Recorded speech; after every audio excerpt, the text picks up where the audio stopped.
दिल्ली में एमसीडी चुनाव को लेकर आज से नामांकन की प्रक्रिया शुरू हो गई है, जो 14 नवंबर तक चलेगी। हालांकि अभी तक कोई भी बड़ी राजनीतिक पार्टियां अभी तक अपने उम्मीदवारों की सूची जारी नहीं की है, इसलिए डीएम ऑफिस पर इस तरह का सन्नाटा पसरा हुआ है। वैसे डीएम ऑफिस में प्रत्याशियों के नामांकन भरने की पूरी तैयारियां हो गई है।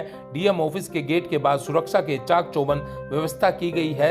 दिल्ली पुलिस के जवान बैरिकेड लगाकर खड़े हैं और प्रत्याशियों के पेपर जांच करने के बाद ही उनके साथ 2 लोगों को अंदर जाने की इजाजत दी जा रही है। आज नामांकन के पहले दिन ग्रीन पार्क वार्ड से नामांकन भरने के लिए राष्ट्रीय राष्ट्रवाद पार्टी के प्रत्याशी मास्टर लोकेश कुमार पहुंचे। प्रत्याशी मास्टर लोकेश कुमार बेहद सादगी से अपने कार को खुद ड्राइव कर डीएम ऑफिस पर नामांकन भरने के लिए पहुंचे। हालांकि उनके 4-5 समर्थक उनके साथ थे, जिन्होंने उन्हें फूल माला पहनाकर स्वागत किया। उसके बाद प्रत्याशी master Lokesh Kumar DM office में नामांकन भरने के लिए अंदर चले गए। नामांकन करने के बाद प्रत्याशी मास्टर लोकेश कुमार मीडिया से बात करते हुए कहा कि वो राजनीति में परिवर्तन करने के लिए मैदान में उतरे हैं। आपको बता दें, master Lokesh Kumar book bank वाले मास्टर जी के नाम से इलाके में प्रसिद्ध है। लोकेश कुमार पैसे से शिक्षक हैं और अपना कोचिंग इंस्टीट्यूट चलाते हैं। उसके साथ साथ मास्टर जी जगह जगह बुक बैंक बनाए हुए हैं और गरीबों बच्चों को किताबें मुफ्त में देते हैं। देखिए, कई सारे कुछ स्थानीय मुद्दे हैं, कई सारे मुद्दे, कुछ पार्किंग को लेके भी इश्यूज हैं, कुछ सफाई को लेके तो लगातार इश्यूज हैं, और उससे ज़्यादा इशू है कि हमारा उद्देश्य है कि कहीं ना कहीं हम एक लोकतांत्रिक पार्टी मॉडल के तहत एक चुनावी प्रक्रिया को सुधार के लिए एक रोल मॉडल स्थापित करना है। और हम ये स्थापित करना चाहते हैं कि देखिए, नेता का काम समाज को तोड़ने का नहीं होता है, समाज को जोड़ने का होता है। तो ऐसी कुछ प्राथमिकताएं हमारी जो हम इस अपने वार्ड में करेंगे। तो एक विशेष उद्देश्य के साथ हम चुनाव लड़ रहे हैं। कौन सी पार्टी से आप? हम राष्ट्रीय राष्ट्रवादी पार्टी से हैं, जो लोकतांत्रिक पार्टी मॉडल को स्थापित करने के लिए अपने चेहरे को ही चुनाव चिन्ह बनाकर पेश करती है। उस पार्टी का कोई चुनाव चिन्ह नहीं है। वो कहती है कि पार्टी का कोई चुनाव नहीं, वो चुनाव चिन्ह है, पार्टी का चिन्ह नहीं होता है। तो अगर कैंडिडेट वो चुनाव चिन्ह उस अनपढ़ों के लिए लगाता है, जिस समय लोग कम पढ़े लिखे थे तो नाम नहीं पढ़ सकते थे, उनके लिए वो चुनाव चिन्ह लगाया गया था। अगर कोई व्यक्ति क्षेत्र में काम कर रहा है तो उसका चेहरा देख करके वोट दी जा सकती है। पढ़े लिखे लोग नाम पढ़ सकते हैं, तो उस चुनाव चिन्ह की ज़रूरत नहीं है। तो किस वार्ड से आप जो है आज आपने नॉमिनेशन किया? किस वार्ड? हमारा वार्ड नंबर 150 है, ग्रीन पार्क। अच्छा, ये चुनाव आयोग कुछ दिनों के बाद में सिंबल जारी करेगी जी। आप सिंबल का विरोध कर रहे हैं, तो सिंबल देखिए हम बिल्कुल सिंबल, जो चुनाव आयोग की जो प्रक्रिया है वो चुनाव आयोग करेगा। हम बाकायदा उनको लिखित में निवेदन देंगे कि भाई हमारी जब फोटो लग गई है, जो लोग व्यक्ति, जो वोटर मुझे पहचानते हैं, वो मुझे चेहरा देख करके वोट दे सकते हैं, मेरा नाम देख करके दे सकते हैं। बटन नंबर भी होता है, बटन नंबर लोग दे सकते हैं। चुनाव चिन्ह की कोई ज़रूरत नहीं है वो। और चुनाव चिन्ह एडिशनल फैसिलिटी थी, बाकायदा आरटीआई में इन्होंने, चुनाव आयोग ने खुद लिखा हुआ है, this is the additional facility given to the voter. तो अगर एडिशनल फैसिलिटी है तो मेरी चॉइस है, मैं उसको लूँ या ना लूँ। तो मैं उसको नहीं लेना चाहता, वो जबरन देंगे तो वो चुनाव आयोग की जिम्मेदारी है, वो जाने। अच्छा लोकेश जी, आपकी अगर बात करिए, आप लोगों को, बच्चों को जो है मुफ्त में जो है बुक देते हैं जी, वो प्रक्रिया क्या आगे भी बढ़ेगी और साथ ही बच्चों का कितना सपोर्ट मिलेगा? देखिए, ये प्रक्रिया, देखिए, जब हम अगर निगम पार्षद बनते हैं तो हमारी क्षमता और साधन बढ़ जाते हैं। तो किसी भी अच्छे कार्य को करने के लिए आपको साधन और क्षमता चाहिए।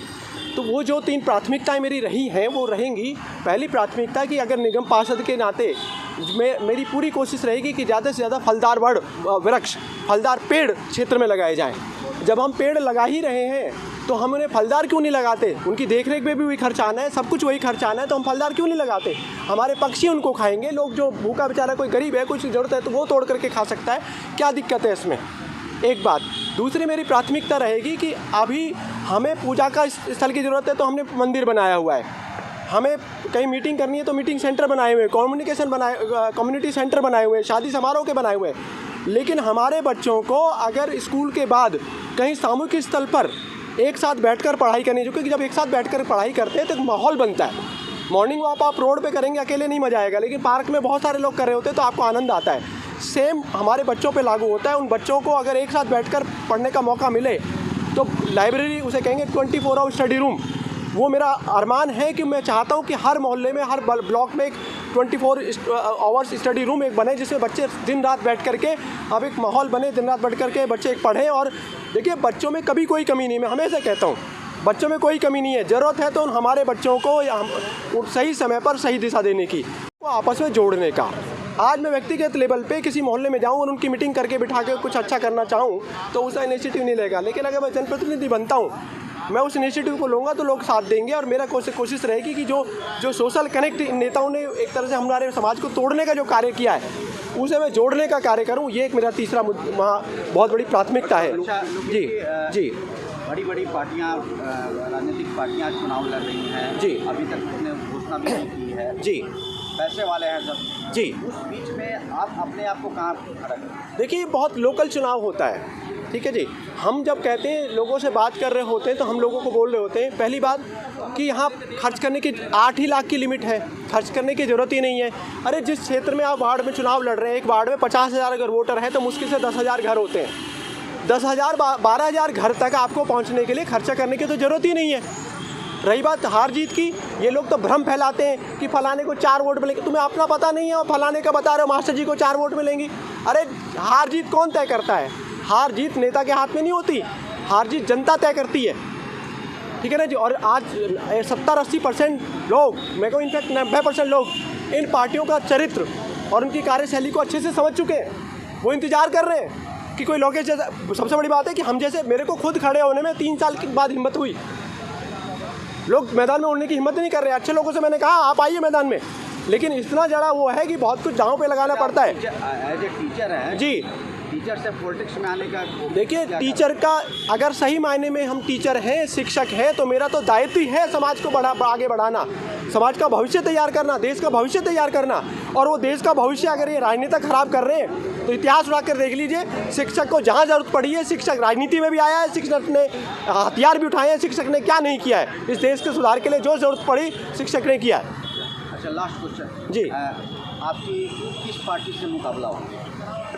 देखिए, मेरा तो एक 90-70% जनता मेरी तरफ और उनका 10-20% बंधा हुआ वोट पार्टी की तरफ।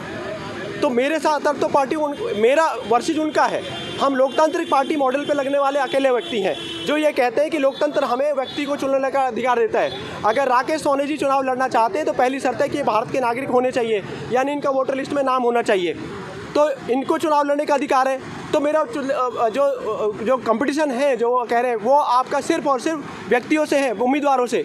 पार्टियों को तो चुनाव लड़ने का अधिकार ही नहीं है, तो पार्टियों की हम बात ही ना करें। जी।